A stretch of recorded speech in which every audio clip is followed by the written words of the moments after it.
Good day, guys, and welcome to another episode of Riding in Tandem.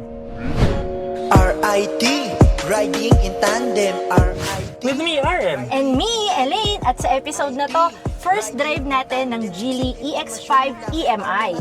Ano, ready ka na? Parati naman eh, tara na!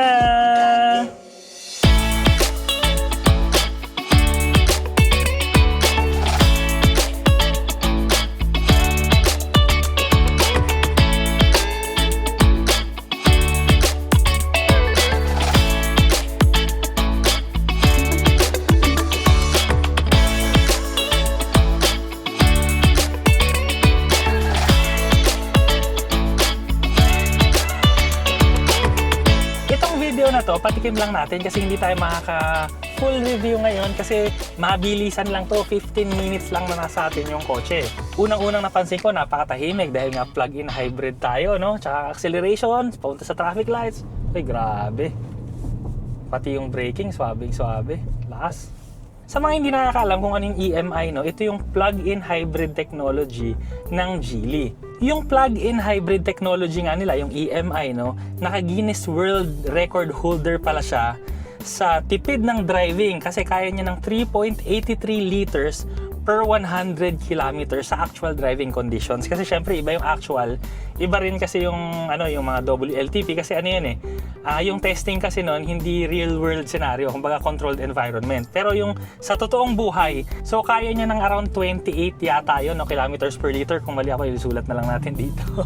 So ang maganda rin dito, no, yung presyo. Kasi yung presyo niya around 1.468. Yung top of the line. Pero yung yung entry level 1.288 pero sobrang laking crossover nito. Tsaka naka-plug-in hybrid ka na. So very good talaga. Pagpasok nyo dito sa sasakyan, ang una nyo mapapansin, napakatahimik. So, dagdag yun sa comfort dito sa sasakyan. No? Kasi ngayon, syempre, hindi mo na naririnig yung mga makina pag ganito mga sasakyan yung dala nyo. Ang gamit nga pala nitong EX5 ay double-layered laminated glass. Kaya, may added insulation din to. Kaya yung quietness talaga nito sa loob ng cabin, ramdam na ramdam nyo. Rinig na rinig. Rinig na rinig pala. Wala kayong maririnig. Hindi mo kasi mararamdaman yung tunog eh. Kanina meron silang test track, so sinubukan din namin yung turning radius niya, no? 5.2 meters. Yung pakiramdam nun sa loob, parang nababali na yung manibela mo sa unahan. Parang nababali na yung steering column mo sa unahan, pero hindi. Ang laki kasi nitong sasakyan, pero likong-liko siya. Ang range pala nito, combined range more than 1,000 kilometers. Tapos yung electric mode naman niya na range 105 kilometers. So pag daily ka, naka-EV ka lang kasi 105, mahirap na ubusin yun. Tapos kung may long distance drive ka, so pwede mong gamitin din siya kasi 1,000 plus kilometers. Tapos kung kapusing ka pa, hindi magpagasolina ka lang. Tsaka napapansin ko talaga, pagka na-try nyo yung ganitong experience na sasakyan yung tahimik, komportable, tapos yung nakakatipid ka, ang hirap na bumalik sa dati. Kasi parang parang kang ma-spoiled. Tapos ito pa, 170 kilometers yung top speed nito. So, matulin talaga.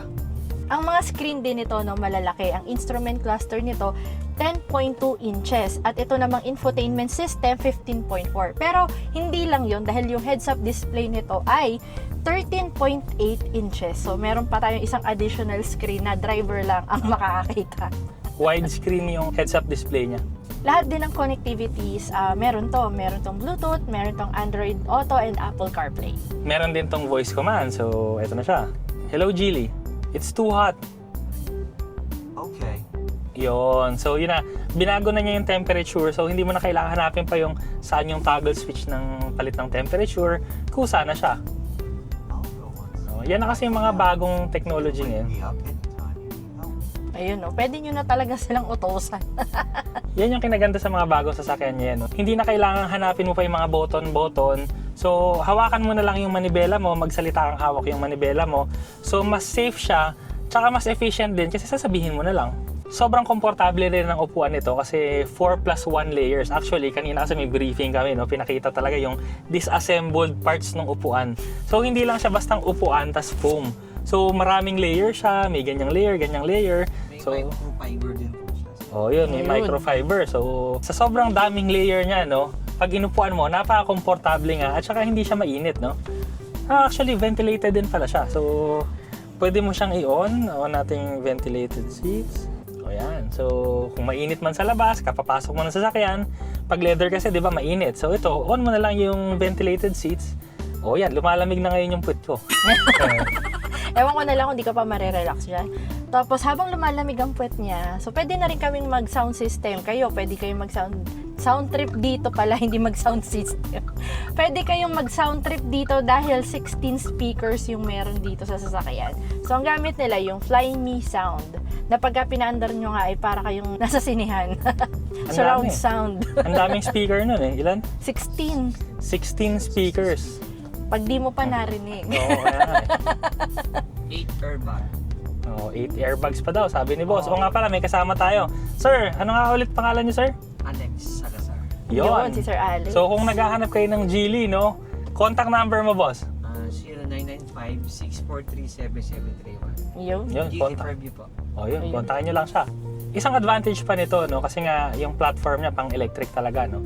Yung second row seats nito, flat talaga yung floor. So, yung mga bata nga, nakakatayo dito, tapos naka-panoramic sunroof ka pa. Pwede kayong maglagay ng yung inflatable na bed, tapos open nyo yung panoramic sunroof. O, di maganda. Kaya kung marami naman kayo ikakarga, no? Kunwari, may baby kayo, may crib kayo, meron kayo stroller, kasyang-kasya kasi 65 65 liters yung cargo space mo sa likod. Na pag naka-fold yun, ha? Pero sobrang laki nun. Pwede nang ano yan. Pwede nang maglilipat ka. Okay na yun. Dami mo pwede ilagay. Basta kasha, shoot lang. Ang engine nga pala na gamit nito ay yung world's first mass-produced dedicated hybrid engine na may 46.5 thermal efficiency. O, di ba? So, sobrang high-tech na rin naman talaga ng ginamit ng Geely dito, no? So, hindi lang yung efficiency mataas yung engine, no? Pati yung transmission efficiency niya, pati yung electric motor na efficiency niya. So, kaya nga sila nakakuha ng Guinness World Record na matipid na kotse. Ito. At saka, napapanahon kasi yun ngayon kasi nga, di ba, nagtataasan ang lahat ng bagay. So tayo, maghahanap tayo saan tayo mas makakatipid. So, eto na lang, no? Kasi mabilis ang ano lang naman to, review. Ang masasabi ko lang dito sa sasakyan na to, no? Yung forma niya, futuristic. Yung gamit niya, futuristic pa rin. Napakatipid. Hindi kataasan ang presyo. 1.299 ba, sir, ulit? 1.288. 288. Mali pa, 1.288 ang Starting. price nito, pero yung size nito ha, hindi ito yung maliliit na crossover. Malaki yung crossover na to. So, kung ako sa inyo, punta na lang kayo sa pinakamalapit na Geely sa inyo, tapos test drive nyo rin. Tapos, syempre, abangan nyo yung full video natin ito para makita nyo rin lahat ng features, sasabihin natin yan. Maraming salamat sa panonood. Sana nag-enjoy po kayo at may natutunan kayo sa video namin. O, next video na! Abangan nyo ha, complete review. RIT, riding in tandem.